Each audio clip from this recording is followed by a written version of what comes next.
நெல்லை மாவட்டம் மகேந்திரகிரியில் இஸ்ரோ சார்பில் நடத்தப்பட்ட கிரையோஜெனிக் என்ஜின் சோதனை வெற்றி பெற்றதாக அறிவிக்கப்பட்டிருக்கிறது. அண்மை செய்தியாக பார்க்கின்றோம்.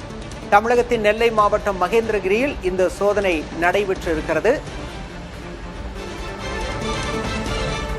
விவரங்களோடு பாலவெற்றிவேல் இணைந்திருக்கிறார். பாலவெற்றிவேல், இந்த கிரையோஜெனிக் எந்திரத்தின் சோதனை வெற்றியின் மூலம் என்ன பலன் கிடைக்கப் போகிறது?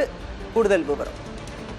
பாலா, திருநெல்வேலி மாவட்டம் மகேந்திரகிரியில் உள்ள திரவ உந்து விசை மையத்தில் கிரையோஜெனிக் என்ஜினின் கடல்மட்ட சோதனை வெற்றிகரமாக முடிக்கப்பட்டிருப்பதாக இஸ்ரோ தெரிவிக்கிறது. கிரையோஜெனிக் என்ஜின் என்பது ராக்கெட்டில் பயன்படுத்தக்கூடிய ஒரு முக்கிய என்ஜினாக பார்க்கப்படுகிறது. இந்த என்ஜினை பொறுத்தவரை இந்தியா தானியங்கியாக தயாரித்து வருகிறது. குறிப்பாக தமிழ்நாட்டில் இருக்கக்கூடிய திருநெல்வேலி மாவட்டத்தில் மகேந்திரகிரி வளாகத்துல கடந்த 10 வருடமாக கிரையோஜெனிக் என்ஜின் தயாரிப்பை இஸ்ரோ விஞ்ஞானிகள் மேற்கொண்டு வரும் நிலையில அதில் முக்கியமான ஒரு சோதனையான கடல் மட்ட சோதனை வெற்றிகரமாக முடிக்கப்பட்டிருப்பதாக தெரிவிக்கப்பட்டிருக்கிறது.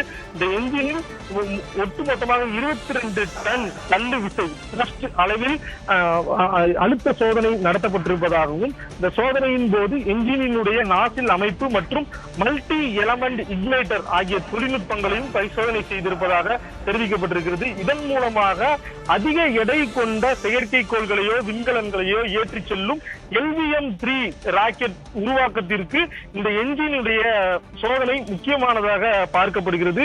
ஏற்கனவே சந்திரயான், ககன்யான் உள்ளிட்ட முக்கிய விண்வெளி திட்டங்களுக்கு LVM-3 ராக்கெட் ஏவப்படவிருக்கிறது. குறிப்பாக மனிதர்களை சுமந்து செல்லும் ராக்கெட்டிற்கு, அந்த ககன்யான் திட்டத்திற்கு LVM ராக்கெட் பயன்படுத்தப்பட உள்ள நிலையில இந்த கிரையோஜெனிக் என்ஜின் சோதனை வெற்றி பெற்றிருப்பதன் மூலம் LVM ராக்கெட்டினுடைய நம்பகத்தன்மையும் அதிகரிக்கும் என தெரிவிக்கப்பட்டிருக்கிறது.